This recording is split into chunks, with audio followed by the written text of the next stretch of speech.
Lesson 10, Materials and Methods of Miniature Painting.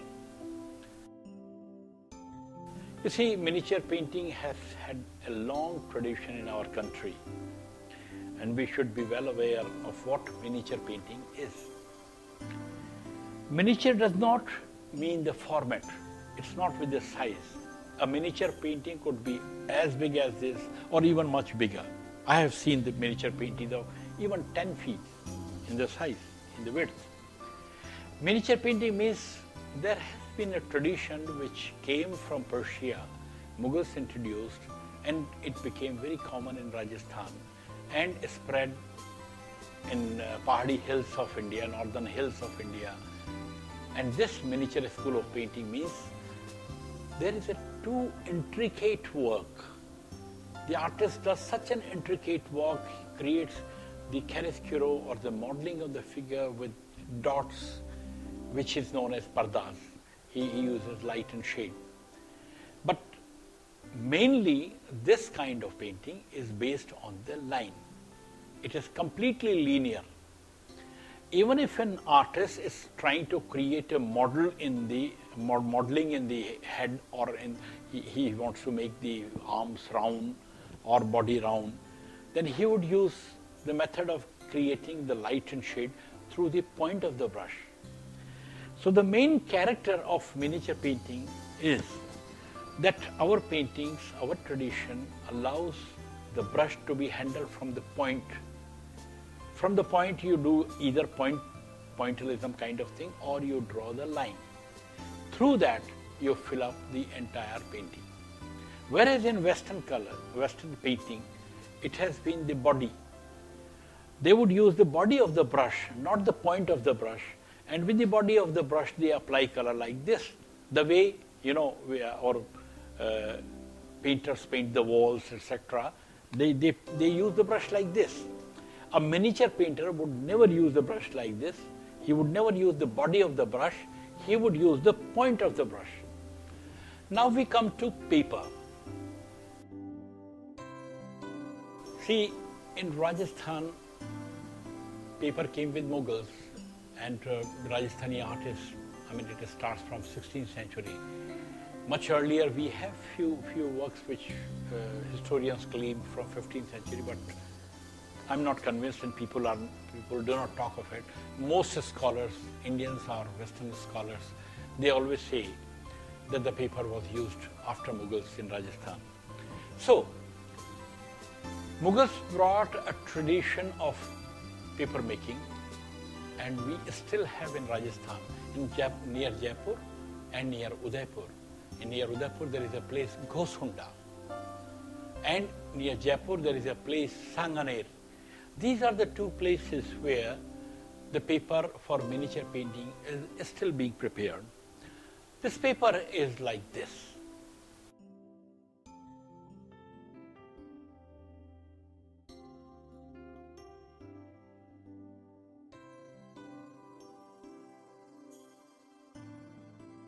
Now see, the painters have used paper very frequently, but sometimes they have used even the silk, which again came from China.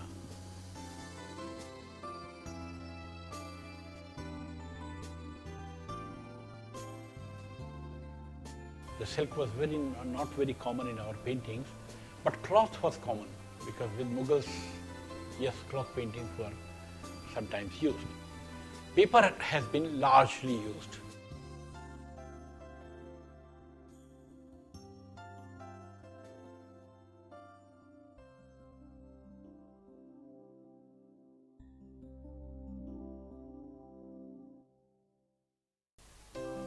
The silk painting. The eminent miniature artist Rajaram holds the painting on silk by him. The process of silk painting is quite similar to the cloth painting, with a very little difference of vasli.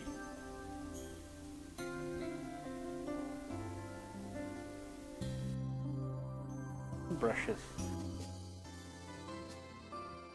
Very specific kind of brushes are being used which are tilted from the top. The lower portion, the stick with which we hold the brush, is of bamboo, and normally the middle part like this is of pigeon quill, but these days artists have started using even the metal rolls here. But the brushes are of squirrel, and there is a special method of catching the squirrel, and they pull out the tail without killing the squirrel, and they prepare their own brushes. They never use the ready-made brushes.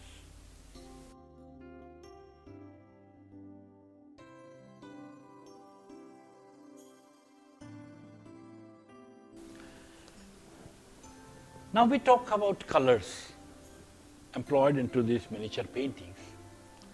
There are two kinds of colors which have been used in the past, and even today lots of miniature painters have been using these colors.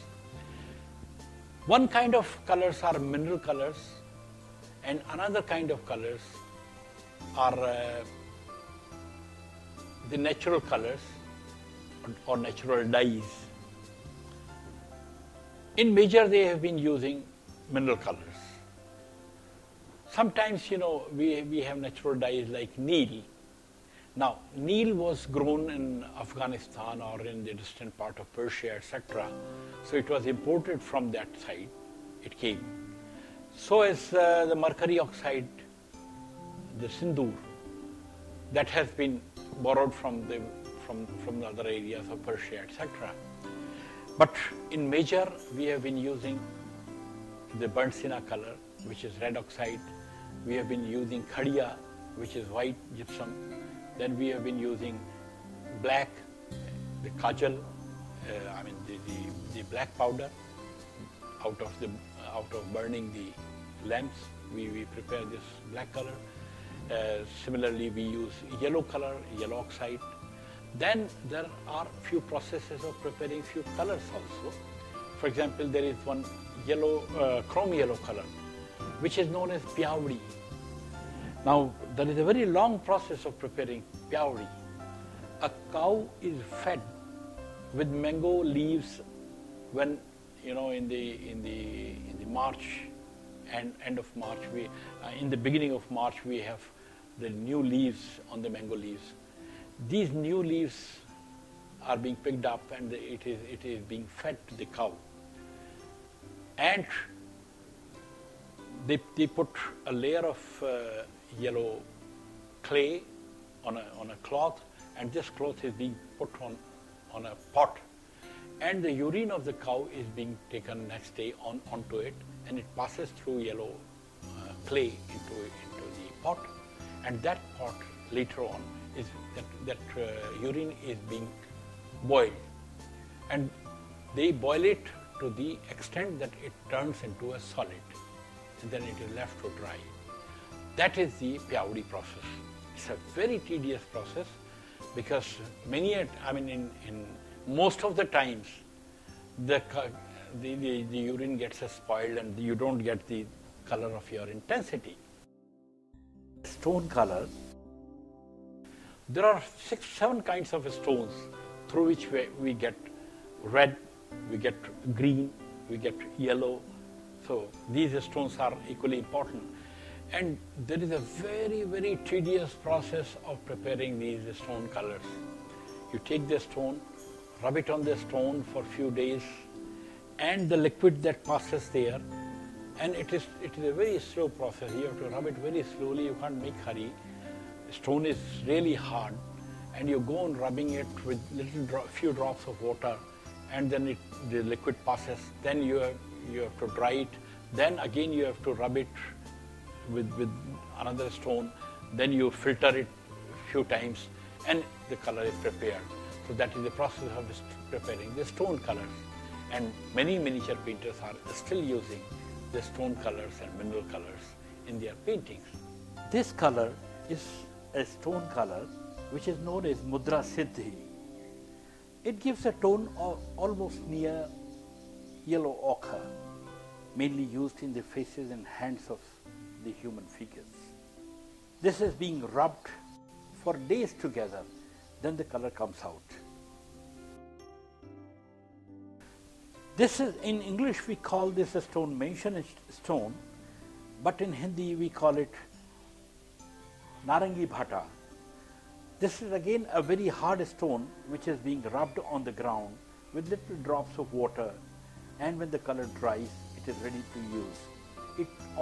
Most of these stone colors are being rubbed for a day or for 2 or for 3, and as much as you rub, you get the intensity of color to the full intensity.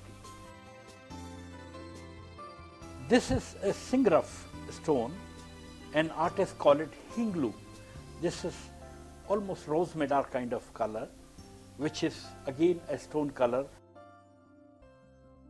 and artist employs a similar process of grinding it.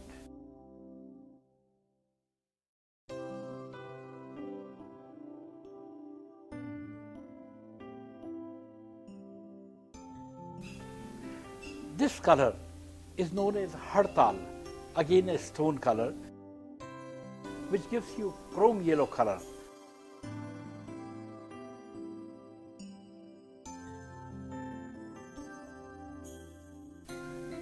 This is gypsum, known as Khadiya here, used for the white tone, but this is comparatively softer color. This is rubbed very easily. One has not to work very hard like stone colors. It comes out quite quickly. And in most of these stone colors and mineral colors, later on the gum is blended, and gum works as a binder.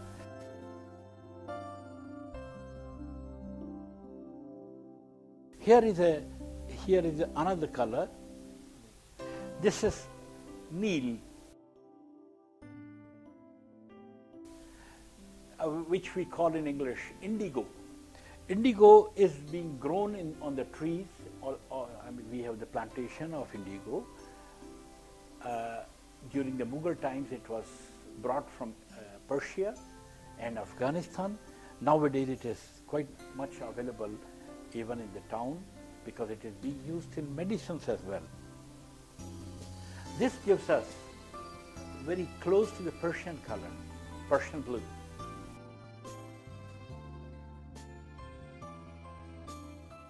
This is vermilion, the sindoor. This is burnt sienna color. This is from a mineral color, a mineral pigment that is known as Geru, G-E-R-U, but in English we can call it red oxide. Aritha is being used to degrease the painting. If there is any kind of greasing on the painting at any areas, then the liquid of the aritha is being applied there, and you can remove the greasy part of painting.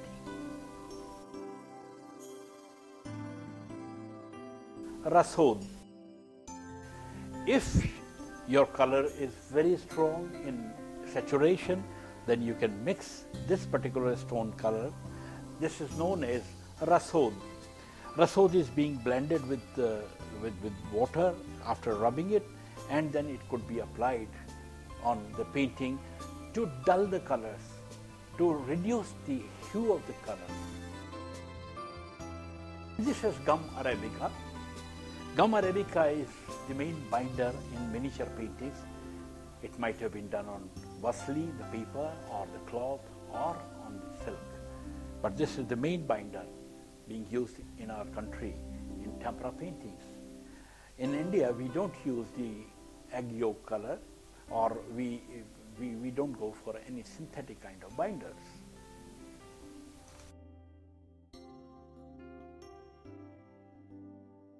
This is known as ranga.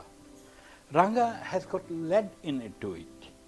The metal is there, and it is prepared with saris. The artist would just put this ranga into the water for the overnight, and next morning the binder part or the greasy part will come out, and it will remain the solution like this. Now this solution is mixed with little of gum, and used at the points where silver color is needed. So this works as a silver color in miniature painting. Similarly, this is a gold color. Gold is always prepared out of the gold leaves. The leaves are being ground with the finger in a coconut shell, and it is ground for quite a big time, a long time, and then gum is mixed into it and being used in the paintings.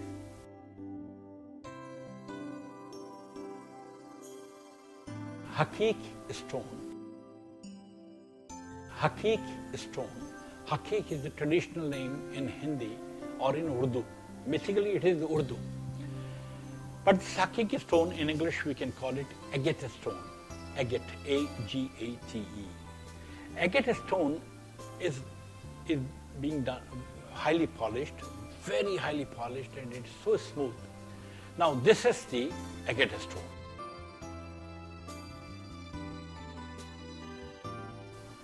And it is fixed into this wooden piece, and when you fix it into this wooden piece, because then it is known as goti.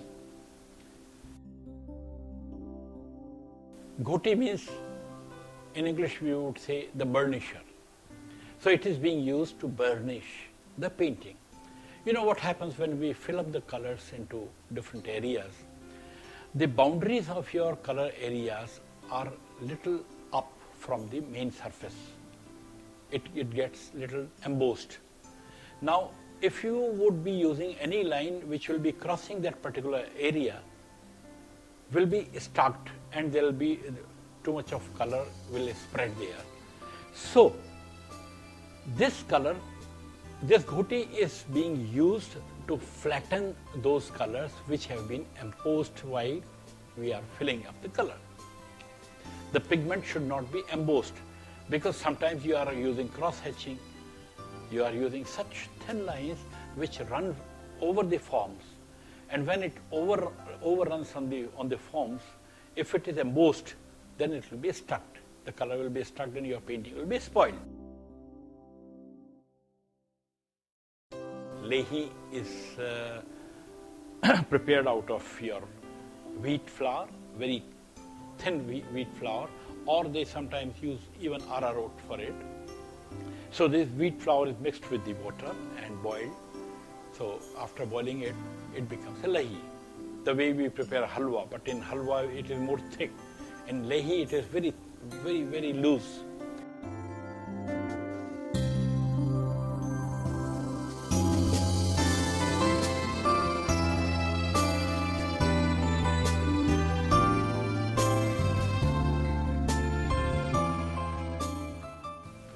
Now we come to paper.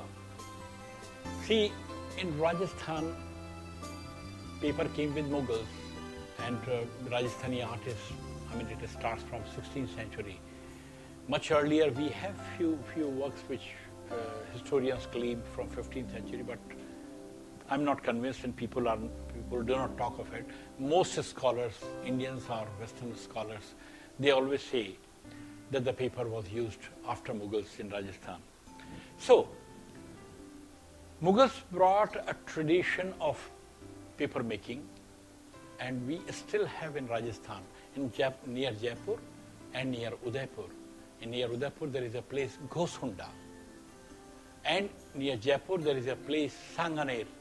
These are the two places where the paper for miniature painting is still being prepared. This paper is like this. See, this paper is almost like, a translucent paper, and if you want to paint on this paper, then you have to stick 2-3 layers of these papers on one onto another, and then the final paper, which becomes little thick. This paper is prepared out of the rugs. Sometimes they use rice also, but it is completely an acid-free paper, and there is a big tradition of preparing this paper, and completely a handmade paper. This cannot be prepared by machines. Now, the process of vasli is little difficult. You see, either you use the flat ground or in earlier times they were using the marble slab or something. So on a very polished ground, you just apply Lahi.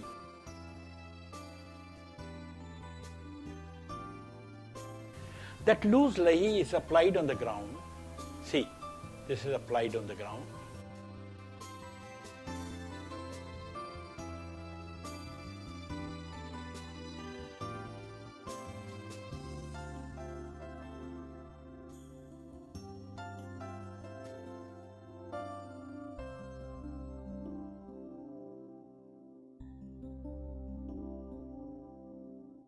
Then we put this paper onto it.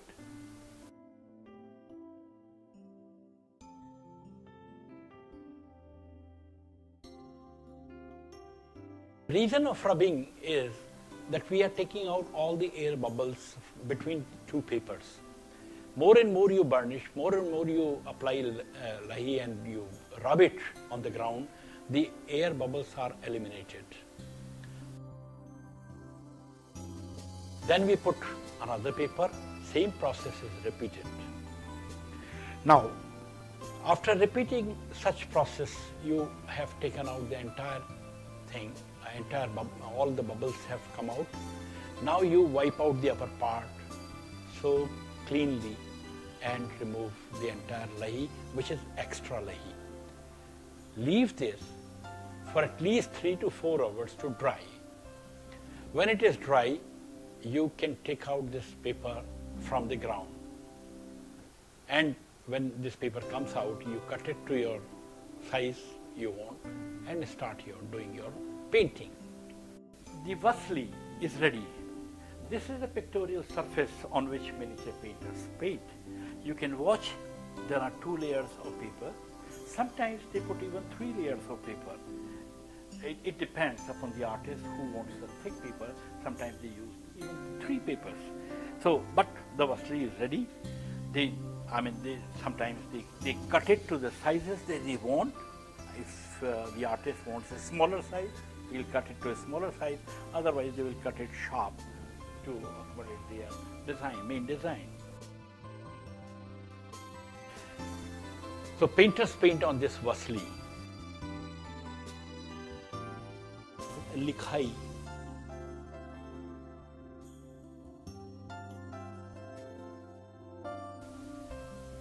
The first part of creating miniature painting is the drawing part, which is known as Likhai with miniature artists. So this is a figuration of Krishna drawn on an ivory sheet.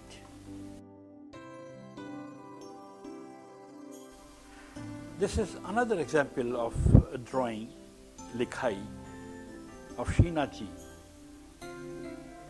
done on paper, the paper which we call Vasli.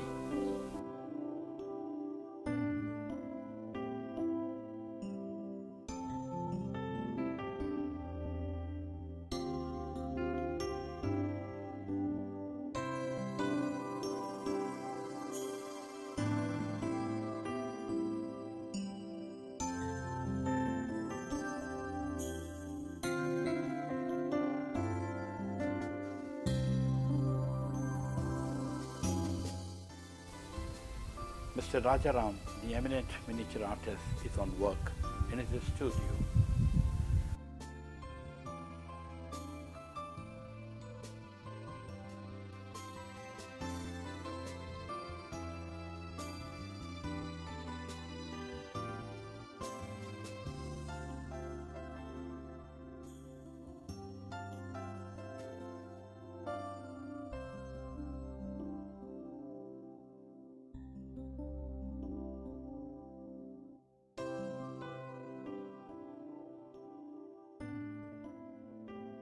The studio has got lots of pigments kept in the coconut shell, the specially made brushes, the ground balls, which is known as kharal, where the colors are grounded.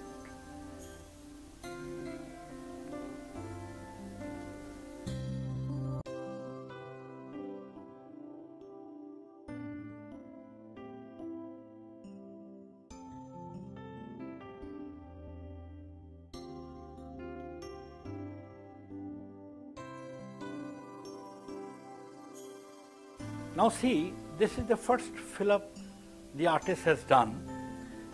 Without details, he has filled up the broader area of his painting, and we will be reaching to the finished part, how the miniature painter finishes his work when he starts doing likhai.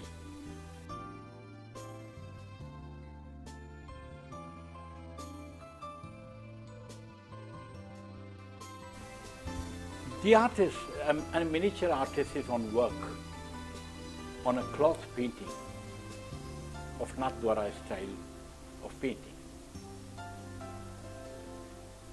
He is engaged in doing the likhai. That means he is giving the details with a tiny tilted brush.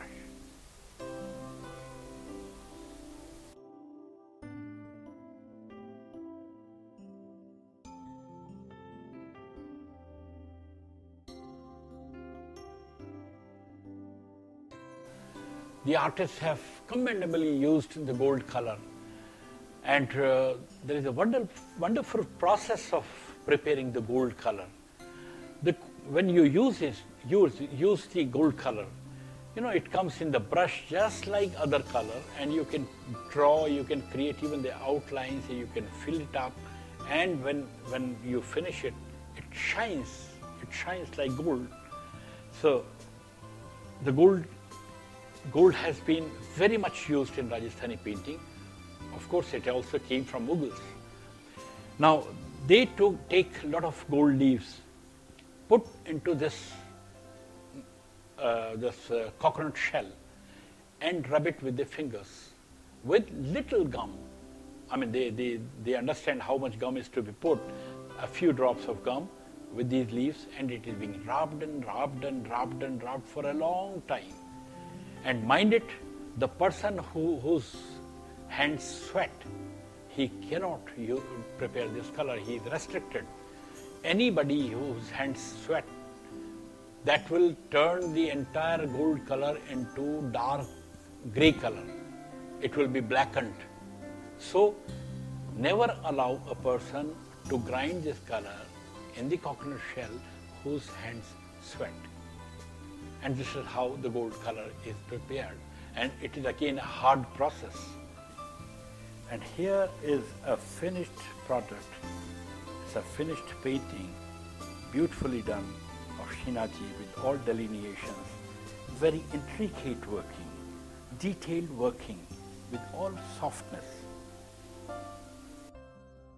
Thank you.